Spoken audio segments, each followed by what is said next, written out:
Hi! Masaganang buhay at magandang araw po sa inyong lahat. Ako po'y gumuwang lettuce salad.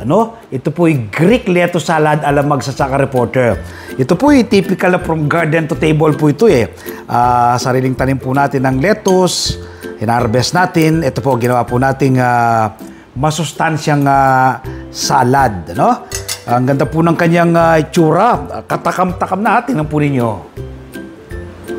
So, yan po yung kanyang itsura, Yan.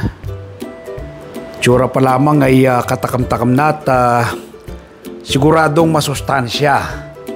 So, Greek lettuce salad ala Magsasakang Reporter mula dito sa ating bagong harvest na lettuce. Yan. Ngayon ay titikman ko kung gaano to kasarap. So ito. Grabe. Panalo. Yung pong ating lettuce ay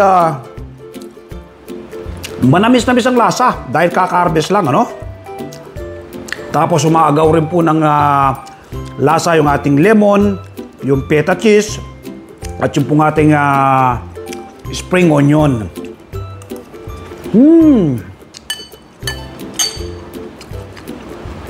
Kung kayo po'y mahilig sa salad, tiyak po magugustuhan po ninyo ito. Kaya gumawa rin po kayo nito, Simpleng-simple lang ang paggawa, pero napakasustansya po nito. Na makatitiyak ko na magugustuhan ng buong pamilya. Sarap.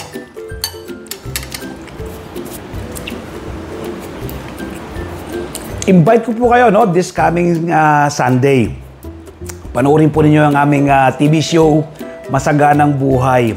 Ay binahagi ko po ang unay step-by-step na pagpupunla, paglilipat tanim ng lettuce sa mga bote ng mineral water, pag-aalaga, at after 30 days, pwede ka nang humarbest, Tapos, nung humarbest tayo, ginawa natin ng salad, Greek lettuce salad. Step by step din po yan.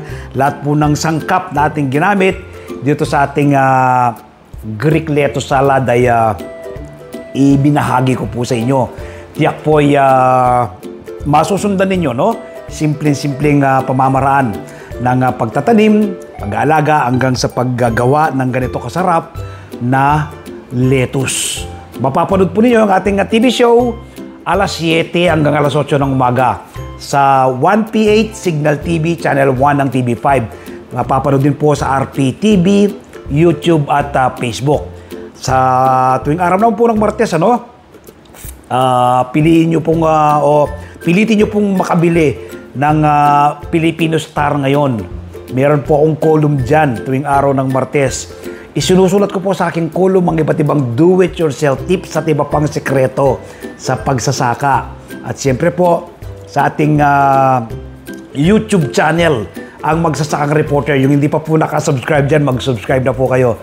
Tiyak po, yung aking mga naka-upload ng mga video tutorial dyan ay makakatulong po sa inyong pagtatanim ng iba't ibang uri ng halaman sa pamagitan po ng organikong pamamaraan. Kapag po nag-subscribe kayo, i-click nyo po yung bell button. Tapos, nang sa ganun po, ma-update kayo, ma-inform kayo kapag may mga bagong video tutorial na naka-upload sa ating YouTube channel, ang Magsasakang Reporter. So, don't forget, masaganang buhay this coming Sunday at mag-subscribe sa aking YouTube channel, ang Magsasakang Reporter. Salamat po. Happy farming. God bless.